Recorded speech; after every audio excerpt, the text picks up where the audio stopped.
नदीम साहब, सबसे पहले वेलकम टू सऊदी अरेबिया। बहुत शुक्रिया। अच्छा, अभी चंद एक चीज़ें हैं जिनके बारे में आपका ओपिनियन, आपकी राय वो जानना चाहेंगे और अपनी ऑडियंस तक पहुंचाएंगे। सबसे बेसिक और सबसे बड़ा सवाल जो कि हर बंदे के जहन में है, हर इन्वेस्टर के जहन में है और सोशल मीडिया पे बहुत ज़्यादा है, स्पेशली वो लोग जो सऊदी अरेबिया में नहीं हैं, बाहर से आना चाहते हैं। वाई सऊदी अरेबिया, यानी बिज़नेस के लिए सऊदी अरेबिया ही क्यों? क्योंकि आजकल सोशल मीडिया पे, मेन स्ट्रीम मीडिया पे हर जगह पे शोर है कि सऊदी अरेबिया में आ जाएं, अपना बिज़नेस यहाँ पे करें, नेशनलिटी लें, कफ़ालत ख़त्म हो गई वगैरह वगैरह, बहुत सारी चीज़ें हैं। सो बेसिक सवाल ये है कि वाह सऊदी अरेबिया, जब आपके पास यूएस है, आपके पास यूके है, आपके पास यूरोप है, आपके पास पाकिस्तान है, तो सऊदी अरेबिया ही क्यों? Thank you so much. सबसे पहले तो ये चीज़ समझ लें कि ये जितने आपने मुल्क गिनवाए हैं, अनफॉर्चुनेटली हमारा अपना मुल्क पाकिस्तान इस दौड़ में शामिल नहीं है, उसको साइड पे कर लें। उसके बाद ठीक है, ये बदकिस्मती की बात है, but this is a fact. बेशक UK, US, Europe, Saudi Arabia, UAE, हम इनको पाकिस्तान से कंपेयर नहीं कर सकते। उसके बाद अगला हमारा कंपैरिजन बनता है सऊदी अरेबिया का यूके, यूएस या कनाडा वगैरह से। ठीक है, उसमें चंद मोटी मोटी चीज़ें हैं। फॉर एग्जांपल, पहली चीज़ तो यह है कि जो बंदा, हम दो ओरिएंटेशंस को देख लें। एक वो बंदा जो पाकिस्तान से उठ के जा रहा है बिजनेस के लिए, उसने एक्सपैंड करना है तो वो इजीली कहाँ पे कर सकता है? ठीक है। क्या पाकिस्तान से हर बंदा यूएस या कनाडा बिजनेस कर सकता है? नहीं कर सकता। अदर देन ई कामर्स, अगर आपने ई कामर्स करना है या कोई ऐसा बिजनेस जो आप वर्चुअली मैनेज कर सकें, वो तो शायद आप कर सकते हैं, लेकिन कोई ऐसा बिजनेस जहाँ पे आपकी प्रेजेंस ज़रूरी हो, वो आप नहीं कर सकते। फिर आप एक ऐसी जगह पे कैसे इन्वेस्ट कर सकते हैं जो आपको वीज़ा ही नहीं देते? ठीक है, एक चीज़ ही हो गई। तो जो पाकिस्तानी इन्वेस्टर है उसके कॉन्टेक्स्ट में सऊदी अरेबिया टॉप प्रायोरिटी होती है। अब दूसरा कॉन्टेक्स्ट है कि जो वेस्ट से लोग सऊदी अरेबिया में आ रहे हैं, फॉर एग्जांपल मेरी अपनी मिसाल है, मैं यूके से आ रहा हूँ, तो जो वेस्टर्न इन्वेस्टर है वो क्यों शिफ्ट हो रहा है? उसमें चंद बुनियादी चीज़ें हैं। सबसे पहली चीज़ ये है कि जो मिड साइज़ कंपनीज़ हैं, जो छोटा इन्वेस्टर है या मीडियम स्केल पे इन्वेस्टमेंट जिसने करनी है, उनके लिए सऊदी अरेबिया एक अट्रैक्टिव जगह इस वजह से है कि यहाँ पे ऑपरेटिंग कास्ट और इन्वेस्टमेंट के जो कैपिटल है वो थोड़ा रिक्वायर्ड है as compare to UK, US या कनाडा वगैरह। ठीक है। फॉर एग्जांपल, छोटी सी एग्जांपल आपको देता हूँ। आपने यूके में, यूएस में, कनाडा में, स्पेन, फ्रांस में आपने कहीं पे एक छोटा restaurant, we are talking about the takeaways, जिनको यूके में हम चिकन शॉप कहते हैं, कि एक टेक अवे बनाना है, तो उसकी जो इनिशियल कॉस्ट है, जिसको हम कैपिटल कहेंगे, capital UK versus Saudi Arabia आधे का डिफरेंस है। यूके में ज़्यादा है, सऊदी यूके में बहुत ज़्यादा है, यूएस में बहुत ज़्यादा है। बहुत सारी चीज़ें हैं, जैसे आपका रेंट है, मशीनरी है, आपका लेबर है, ये सारी चीज़ें वहाँ पे एक्सपेंसिव हैं। ठीक है। तो पहली चीज़ तो ये है कि आपका जो कैपिटल है वो आपको ज़्यादा रिक्वायर्ड है वहाँ पे as compare to Saudi Arabia. ठीक है। उसके बाद जो आपकी आ जाती है ऑपरेटिंग कास्ट। अब ऑपरेटिंग कास्ट ऑब्वियसली जो इन्वेस्टर लगा रहा है पैसा, उसने अपना आरओआई देखना है कि मुझे रिटर्न क्या मिलेगा, रिटर्न इस पे क्या मिल रहा है, मैं कितने टाइम में, साल, 2 साल, 5 साल में, कब ये इन्वेस्टमेंट जो है ये रिकवर करके प्रॉफिट पे चलना शुरू होगा। तो उसके लिए सबसे बुनियादी फैक्टर ये है कि आपकी एक fixed cost and along with that आपकी ऑपरेटिंग कास्ट क्या है। ऑपरेटिंग कास्ट, अगर आप यूके, यूएस में जाते हैं और आप एक अच्छे स्केल पे बिजनेस करना चाहते हैं, तो ऑपरेटिंग कास्ट का अगेन ज़मीन आसमान का फ़र्क है यहाँ पे और यूके, यूएस में बहुत ज़्यादा डिफरेंस है। फिर उसके बाद अगली चीज़ आ जाती है कि टैक्सेस है। अब टैक्सेस एक बड़ी कॉमन सी चीज़ है कि यूके और यूएस या जर्मनी में टैक्सेस की क्या रेशो है और यहाँ पे क्या रेशो है। यहाँ पे आपने एक फ्लैट रेट देना है इनकम पे 20%, प्रॉफिट पे 20% आप 20% दे रहे हैं tax, and rest money is yours. ठीक है। अब चले जाएं आप यूके या जर्मनी या यूएस, वहाँ पे आपका जो इफेक्टिव रेट है जो आप एप्लीकेबल होता है, that is around, depending upon आप किस कंट्री में और किस इंडस्ट्री में है, अराउंड 30% है। और इसके ऊपर फिर आपने एडिशनल टैक्सेस देने होते हैं। जैसे आपका फॉर एग्जांपल, अगर आपने खुद सैलरी ली है तो अपनी इनकम पे टैक्स देना है। यहाँ पे सबसे बड़ा बेनिफिट ये है कि जो आपका एम्प्लॉय है या आप खुद हैं, अगर सैलरी विड्रॉ कर लें, ऐसे ही है, तो सैलरीड पर्सन पे 0% टैक्स, कोई टैक्स नहीं, बिल्कुल। यू गेट, फॉर एग्जांपल, अगर आपकी टोटल सैलरी जो है वो 3000 पाउंड भी है, फॉर एग्जांपल तो आपकी जो यूके में 3,000 है उस पे आपको 2200 पाउंड आएगा, यहाँ पे आपको 3,000 का मतलब 3,000 3,000 आएगा, बिल्कुल ऐसे ये एक बेसिक सी एग्जांपल है। ठीक है। अब बेशक आप इन्वेस्टर हैं, you own the company, but still you are withdrawing salary. जब आप सैलरी विड्रॉ कर रहे हैं तो उस पर आपको वहाँ पे टैक्स है, यहाँ पे टैक्स नहीं है। ठीक है। ये चीज़। उसके बाद एक चीज़ है जो सेफ्टी और सिक्योरिटी का एलिमेंट है वो बहुत ज़्यादा है। जैसे अब कल हम बात कर रहे थे कि आप यहाँ पे किसी शॉपिंग मॉल में जाते हैं, you don't need anyone standing at the gates. बिल्कुल ऐसे। किसी सिक्योरिटी गार्ड की ज़रूरत शॉपिंग मॉल में, किसी दुकान पे, किसी प्लाजे में कहीं पे नहीं है ऐसे। लेकिन अगर आप यही स्पेन में चले जाएं, यही फ्रांस में चले जाएं, यही आप यूके में चले जाएं, तो वहाँ पे सिचुएशन ही डिफरेंट है।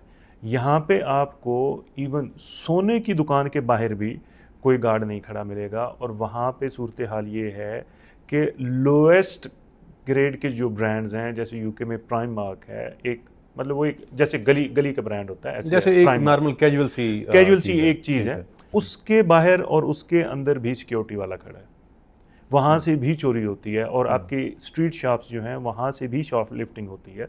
तो दैट्स ऑन मैसिव स्केल, जो यहाँ पे एक चीज़ अनइमेजिनेबल है। बहुत बड़ा डिफरेंस है अगर इसको देखें, अगर सेफ्टी और सिक्योरिटी को देखें तो बहुत बड़ा डिफरेंस है। अब यहाँ पे कोई ये चीज़ इमेजिन नहीं कर सकता कि किसी की शॉप से, शॉपिंग मॉल से कहीं से चोरी हो रही है, रॉबरी हो रही है, ऐसा कोई सीन यहाँ पे कोई भी बिजनेसमैन ये चीज़ इमेजिन नहीं कर सकता। Exactly. एक बहुत बड़ा फैक्ट है। और वहाँ पे आप कुछ एरियाज ऐसे हैं जहाँ पे प्रैक्टिकली पुलिस जो है वो मफलूज है, कुछ नहीं कर सकती, कुछ भी नहीं कर सकते। ये लंदन की मैं आपको स्टोरी सुना देता हूँ। वहाँ पे मेरे साथ ये इंसिडेंट हुआ कि लंदन के ईस्ट लंदन के एक एरिया की बात, कि वहाँ पे आप जा रहे हैं और देस टनल सबवे है एक, ठीक है, पेडेस्ट्रियन के लिए, पुलिस उसके किनारे पे खड़ी है एंड दे सेड के भाई यहाँ से ना जाओ, जहाँ से खतरा है। ठीक है, ठीक है। सो आपको इन्फॉर्म कर रहे हैं कि आप इस साइड पे ना जाएं, हम कुछ नहीं कर सकते। This is scale of safety and security over there. तो अब जब वो चीज़ छोड़ के यहाँ पे आते हैं तो there is hell of difference. फिर जो इसी चीज़ का अगला एलिमेंट है वो है आपकी फैमिली लाइफ, आपके बच्चे, आपके जो पेरेंट्स हैं या आपके स्पाउस है, उनकी सेफ्टी और सिक्योरिटी बहुत बड़ी चीज़ है। यहाँ पे रात के 2 बजे वीकेंड्स पे 3 बजे आप बाहर चले जाएं, रियाद में चले जाएं, जद्दा में, दमाम खुबर में चले जाएं, तो आपको एक दिन का सामान होता है। गो के बड़ी सेफ्टी और सिक्योरिटी के क्लेम्स हैं, बट स्टिल वो इसके कहते हैं ना अशर शीर भी नहीं है। जो हमारी कम्युनिटी है पर्टिकुलरली, अगर हम मज़हब की बात करते हैं तो जो एक मजहबी एलिमेंट है वो बहुत ज़्यादा है। डेफिनेटली हमारी एक I'm not in favor or against this phenomena, लेकिन एक रियलिटी नेचुरल, ये एक नेचुरल फिनोमेना है। रियलिटी ये है कि आप एक सर्टन एज के बाद, ख़ास करके हमारी कम्युनिटी जो सब कॉन्टिनेंट से, हम इंडिया और पाकिस्तान से, ये बांग्लादेश से हैं, वो एक सर्टन एज के बाद वो कहते हैं कि यार बड़ा कमा लिया, बड़ा खा लिया, अब नाउ वी नीड पीस।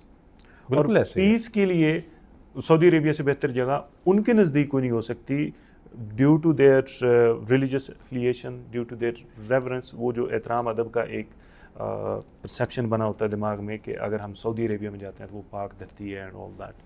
और that's very much true in all the context. हमारे कितने क्लाइंट्स हैं जो जिनके बिजनेस यूके में हैं, यूएस में हैं, कनाडा में हैं, लेकिन वो यहाँ पे रहते हैं और यहाँ पे बिजनेस सिर्फ इस नीयत से स्टार्ट किया हुआ है कि मैं यहाँ पे रह रहा हूँ। बिल्कुल ऐसे बहुत सारे क्लाइंट्स आ रहे हैं ऑस्ट्रेलिया से, कनाडा से, यूएसए से, कि हम अपनी आखिरी उम्र यानी वो पिछली 1 नस्लों से 2 नस्लों से वहाँ पे आबाद हैं, और अभी चूँकि पीआर का ऑप्शन और बहुत सारी चीज़ें हैं, सो वो विद फैमिली वहाँ से मूव हो के अपना बिजनेस भी यहाँ पे सेटल कर रहे हैं। बहुत सारे क्लाइंट्स हमारे जो हैं वो हैं। तो ये सारी चीज़ें हैं जो सऊदी अरेबिया को एक प्रोमिनेंट प्लेस इस टाइम पे बनाती हैं। फिर अगर पाकिस्तान के, अगेन पाकिस्तान के कॉन्टेक्स्ट में बात करें तो इस टाइम पे पाकिस्तान को सऊदी अरेबिया के अलावा कोई रीज़नेबल मुल्क वीज़ा नहीं दे रहा। ऐसी तो आप कैसे किसी जगह पे इन्वेस्ट कर सकते हैं जो आपको वीज़ा ही नहीं दे रहे? सऊदी अरेबिया आपको वीज़े दे रहा है, और अब ये काम स्टार्ट हो रहा है कि slowly they are moving towards PR. आप इन्वेस्टर हैं, आपको पीआर मिल रहा है, आप प्रॉपर्टी बाय की, आपको पीआर मिल रहा है, आप स्पेशल टैलेंट में हैं, आपने को मास्टर्स डिग्री की है, आप डॉक्टर हैं, इंजीनियर हैं, आप मेडिसन के रिलेटेड कोई भी आपकी इंडस्ट्री हो सकती है, नॉट पर्टिकुलर डॉक्टर्स, आप किसी भी फील्ड में हो सकते हैं, पैरामेडिक्स में, फार्मासिस्ट एंड ऑल दैट। फिर अगर आप रिसर्चर हैं, आप पीएचडी कर रहे हैं या डेटा साइंटिस्ट हैं, पर वो एक it's huge whole lot of things के जिसकी बेस पे आपको पीआर मिल रही है स्पेशल टैलेंट में। बहुत अपॉर्चुनिटीज हैं, इवन बहुत अपॉर्चुनिटीज हैं एंटरप्रेन्योर्स के लिए। कल एक Entrepreneurs दिन के में लिए। जैसा बीबान का जो इवेंट बीबान चल के रहा है, एक दिन में 100 से ज्यादा पीआरस जो हैं वो ग्रांट की गई हैं एंटरप्रेन्योर्स को अक्रॉस द वर्ल्ड, यानी पूरी दुनिया से लोग जो हैं वो उसमें एग्जैक्टली ये तो वो लोग हैं ना जिनका खुद गवर्नमेंट ने अनाउंस किया, खुद अनाउंस किया डेफिनेटली। जो इसके बाद जितनी भी कंसल्टिंग फर्म्स हैं हमारी तरह की जिनके थ्रू लोग पीआरस कर रहे हैं, they have success every single day. बिल्कुल प्रैक्टिकली अब हम तो चूंकि इंडस्ट्री में बैठे हैं, मार्केट में बैठे हैं, तो हर दूसरे दिन आपको 2-4 बंदे नज़र आते हैं जिनकी पीआर होगी। हर दूसरे रोज़ कोई हमारा क्लाइंट है, कोई हमारे किसी दूसरे कंपेटिटर का क्लाइंट है, बट काम हो रहा है और बड़े मैसिव स्केल पे हो रहा है। तो जो पाकिस्तानी इन्वेस्टर है ऑब्वियसली उसने सोचना है कि अगर मैं यूके यूएस नहीं जा सकता फॉर एग्जांपल, तो यहाँ पे मुझे पीआर भी मिल रही है, मेरे वो सारे झंझट भी खत्म हो रहे हैं, जो इकामा रिन्यूअल एंड सारी चीज़ें खत्म हो जाएंगी, वो सारा खत्म बिल्कुल खत्म हो जाएंगी। और फिर दूसरी बड़ी चीज़ ये है पाकिस्तानी इन्वेस्टर के लिए कि यहाँ पे जो सपोर्ट आपको गवर्नमेंट से मिलती है ना, दैट इज़ अनबिलीवेबल।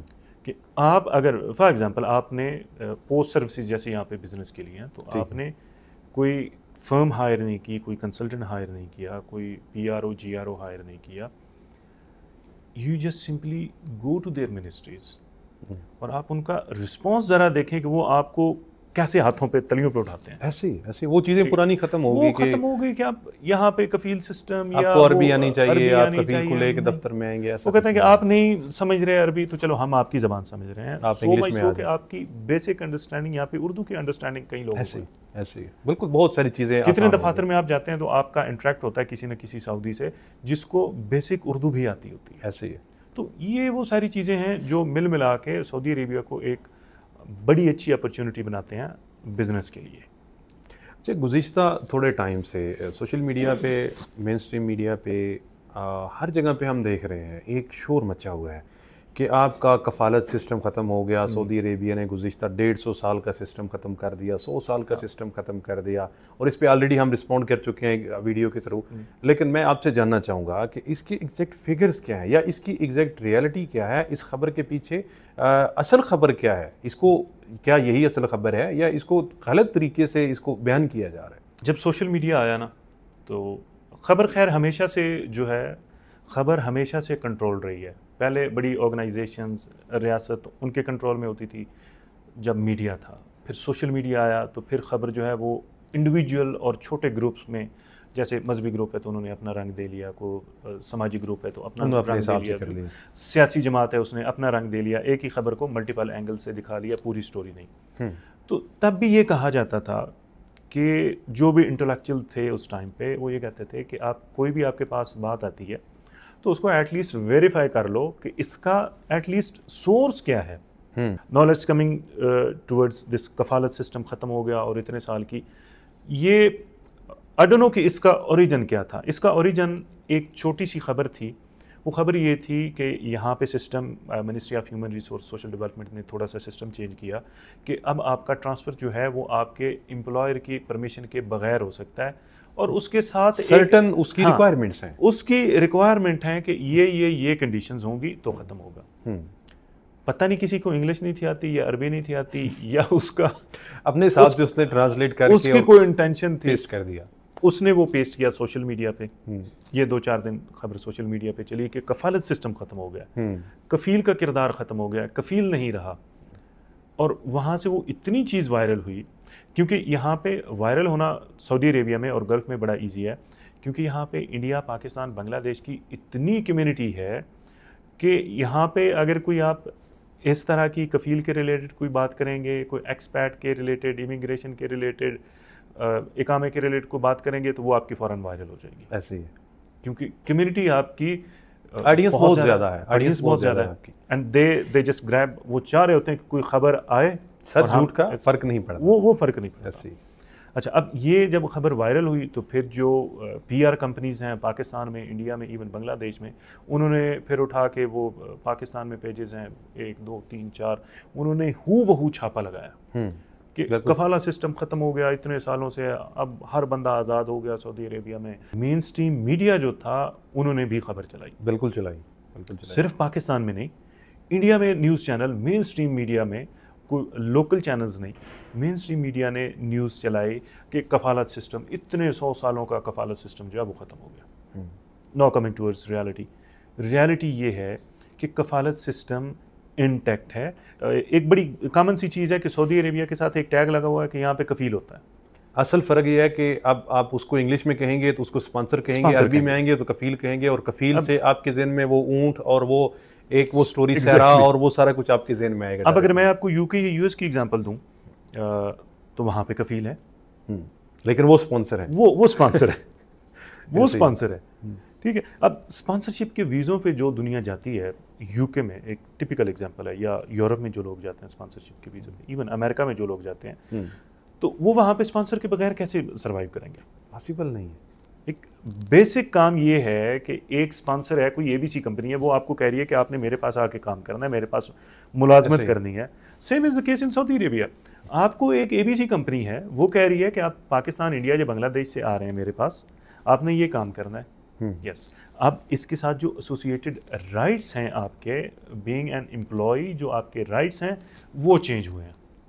ऐसे ही, बिल्कुल ठीक। ये बेसिक खबर है कि खबर है। वो राइट्स आपके पिछले 3-4 सालों में, 5 सालों में चेंज हुए हैं। वो राइट्स कैसे चेंज हुए? फॉर एग्जांपल, पहले आप ट्रांसफ़र नहीं थे ले सकते, तनाज़ुल नहीं करवा सकते, कंपनी चेंज नहीं कर सकते, अब आप कर सकते हैं। पहले आप कॉन्ट्रैक्ट से पहले रिज़ाइन नहीं थे कर सकते, अब आप रिज़ाइन कर सकते हैं, ठीक। उसके बाद पहले अगर आपको समझ नहीं आती कफ़ील की, तो आपके पास कोई ऑप्शन नहीं था होता, सेकंड ऑप्शन। अब आपके पास ऑप्शन है, आप नई जॉब देख सकते हैं, आप फाइनल एग्जिट रिक्वेस्ट कर सकते हैं, आप कुछ भी कर सकते हैं। पहले ये ऑप्शन नहीं थे। बट इस सारे का डजंट मीन कि कफालत ख़त्म हो गई है।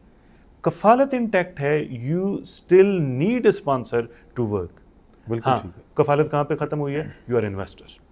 हाँ, अगर आप इन्वेस्टर हैं, आपकी अपनी कंपनी है, डेफिनेटली आपको किसी स्पॉन्सर की जरूरत आपकी नहीं है। अपनी कंपनी है, आप डायरेक्टली अपनी कंपनी की स्पॉन्सरशिप में हैं। आपकी अपनी कंपनी है, आप उसकी स्पॉन्सरशिप पे हैं।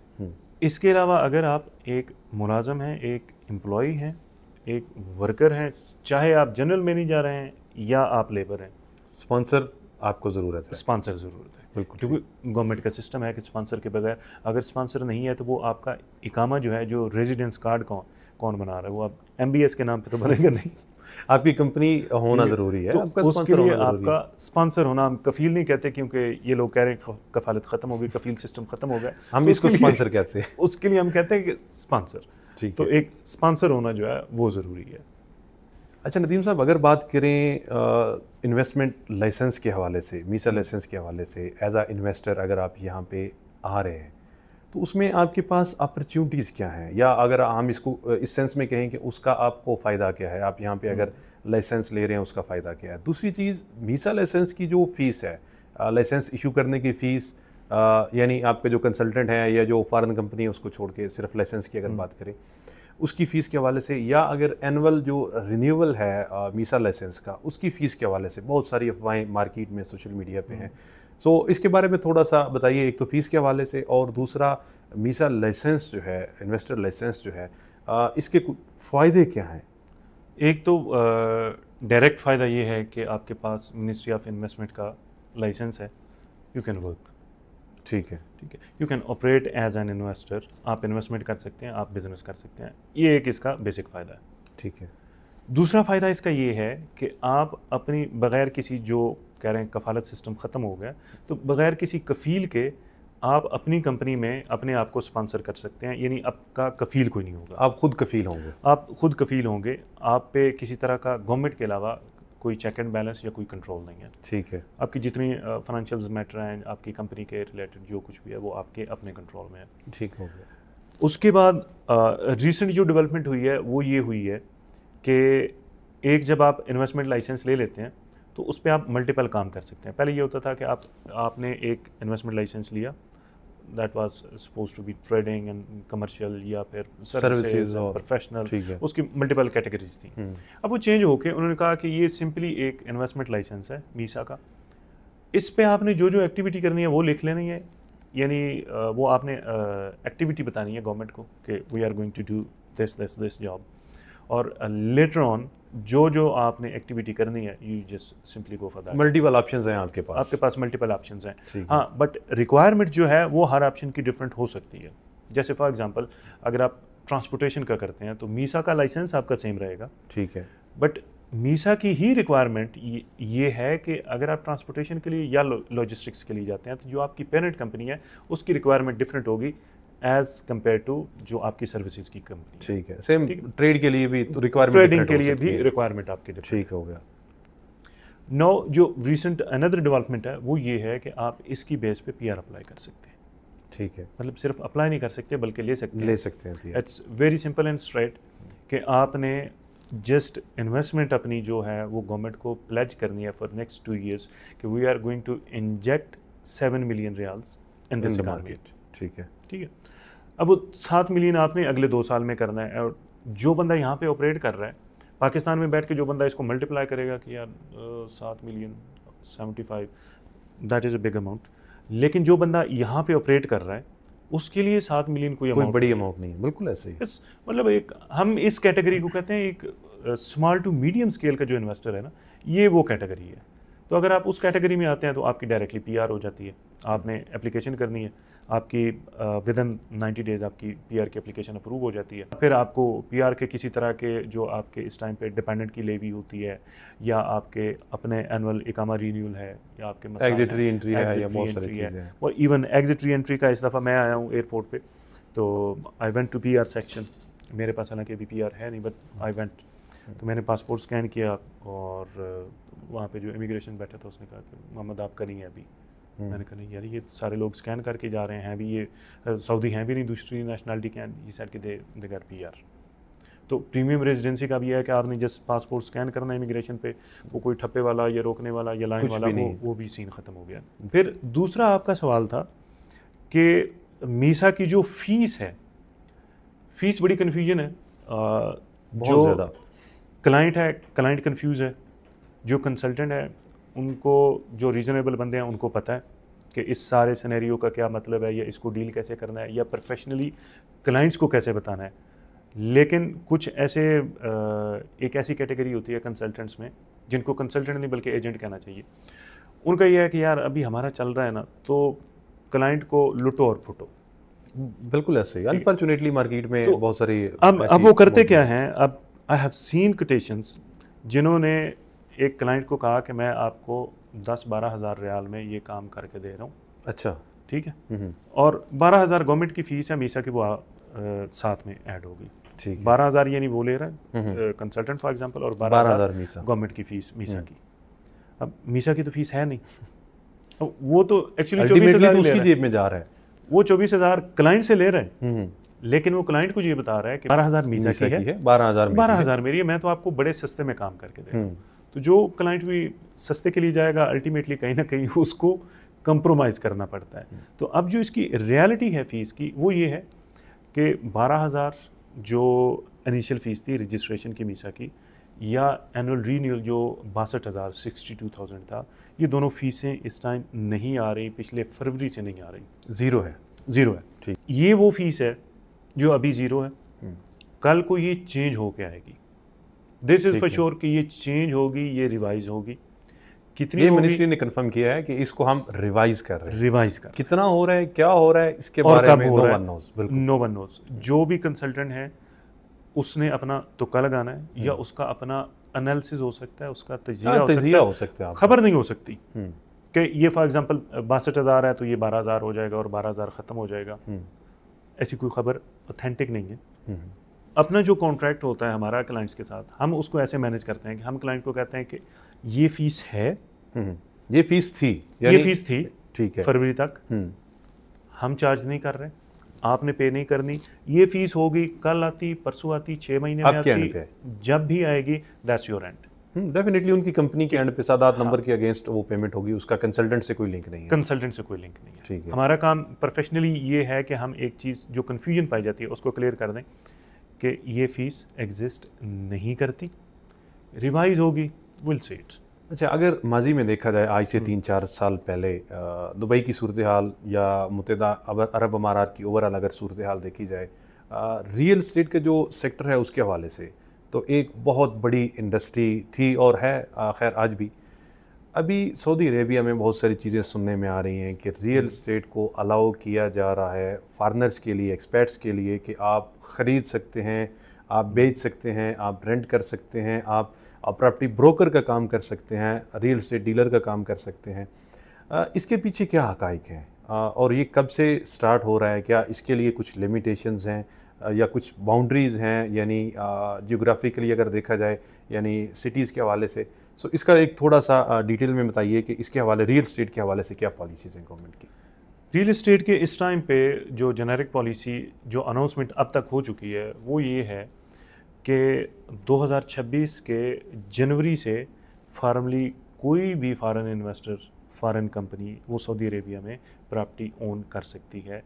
वो वाइट लैंड ख़रीद सकते हैं, ठीक है, वो उस लैंड को डेवलप कर सकते हैं, एज ए डेवलपर काम कर सकते हैं, वो एज आ ब्रोकर काम कर सकते हैं, वो एज आ प्रॉपर्टी मार्केटिंग कंपनी काम कर सकते हैं। ये वो चीज़ें हैं ब्रोकरेज या डेवलपमेंट जो पहले फॉरेन कंपनीज छोटे स्केल पे नहीं कर सकती थी, अब ये कर सकते हैं। अब इसमें लिमिटेशंस कहाँ पे हैं? जैसे आपने कहा जियोग्राफिकल इसमें कुछ लोगों को ये कहना है कि जी आप मक्का और मदीना में नहीं कर सकते। नहीं, अब मक्का और मदीना में कर सकते हैं, बट गवर्नमेंट उसको डिफाइन कर रही है, which will be announced in later December या जनवरी में ही शायद वो भी अनाउंस हो कि एग्जैक्टली किस किस जोन में फॉरेनर्स इन्वेस्ट नहीं कर सकते। ठीक है, और शायद उसके लिए कुछ क्राइटेरिया डिफरेंट हो सकता है मक्का और मदीना के लिए स्पेशली। यस, वो उसमें जो फिलहाल तक समझ आती है वो ये है कि जियोग्राफिकल बाउंड्रीज होंगी कि ये एक सर्टन एरिया है, इसमें फॉरेनर्स इन्वेस्ट नहीं कर सकते। बिल्कुल ऐसे ही। Obviously that makes sense due to Haram vicinity.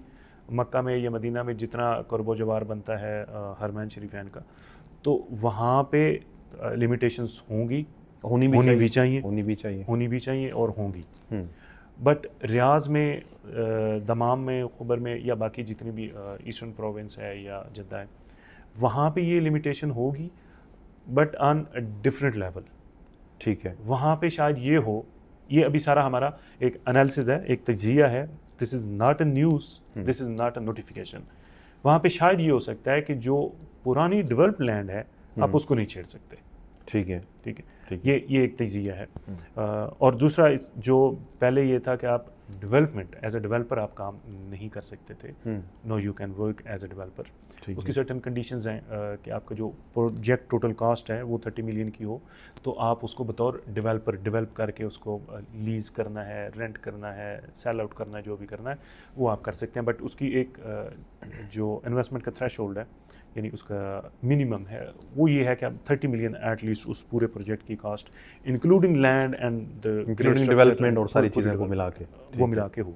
अच्छा, इसकी सेल परचेज़ के लिए, यानी अगर आप प्रॉपर्टी परचेज़ करना चाहते हैं, क्या इसके लिए ज़रूरी है कि आप इन्वेस्टर हों या आपके पास इन्वेस्टमेंट लाइसेंस हो या आपकी कंपनी हो या कोई इंडिविजुअल जो यहाँ पे रेजिडेंट है, जो यहाँ पे जॉब कर रहा है, अकामा होल्डर है, क्या वो भी परचेज़ कर सकेगा? हाँ, इसमें जो अब तक की ऑफिशियल न्यूज़ है उसके मुताबिक कोई भी बंदा इर्रिस्पेक्टिव ऑफ स्टेटस इलीगल ना हो, उसके अलावा चाहे वो इकामे पे है या उसका मीसा इन्वेस्टमेंट है या उसके पास पीआर है, कुछ भी, इर्रिस्पेक्टिव ऑफ एनीथिंग, वो यहाँ पे लैंड बाय कर सकता है। ठीक है। दूसरी सूरत ये है कि वो बतौर कंपनी बाय कर सकता है, बतौर इंडिविजुअल बाय कर सकता है, बतौर फॉरेन इन्वेस्टर आप पाकिस्तान बैठ के यहाँ पे बाय कर सकते हैं। ठीक है, बहुत बड़ी अपॉर्चुनिटी आने वाले बहुत बड़ी, इतनी मैसिव अपॉर्चुनिटी है कि अगर सिर्फ कोई बंदा जिसको इसमें थोड़ा सा भी इंटरेस्ट हो तो वो सिर्फ इस टाइम पे प्रॉपर्टी डेवलपमेंट स्केल देखे कि जिस स्केल पे रियाज में और मक्का और जद्दा में जिस स्केल पे हो रही हैं, आप नियोम या रेड सी या उनको छोड़ दें, उनको छोड़ दें, आप रियाज में देख लें, आप सिर्फ आप मक्का में देख लें, जद्दा और मक्का का मसर आप देख लें या मक्का का किंग सलमान गेट देख लें, तो that's going to be massive. मतलब दुबई जो बना ना, दुबई बना प्रॉपर्टी की बेस पे, बिल्कुल सही बात है, रियल एस्टेट की बेस पे, रियल एस्टेट था उसकी बेस पे दुबई बना है। ठीक है, अब सऊदी अरेबिया उससे कहीं बड़ा है इन टर्म ऑफ लैंड, बड़ी मार्केट है, in term of investor, in term of overall economy, consumer, customer, हर हिसाब से दुबई का और सऊदी अरेबिया का कोई कंपैरिजन नहीं है। तो जो अगली मैसिव मैसिव ग्रोथ होने वाली है वो सऊदी अरेबिया में होगी, और ये इतनी मैसिव होगी कि जो इन्वेस्टर है वो इस टाइम पे, जो प्रॉपर इन्वेस्टर है वो इस टाइम पे सारे काम धंधे छोड़ छाड़ के अपने कैपिटल जो है ना वो इस साइड पे डाइवर्ट करना स्टार्ट हो चुका है, ऑलरेडी हो चुका है। ऑलरेडी वो इस चीज़ पे हैं बिकॉज दे नो कि अगली मार्केट ये है।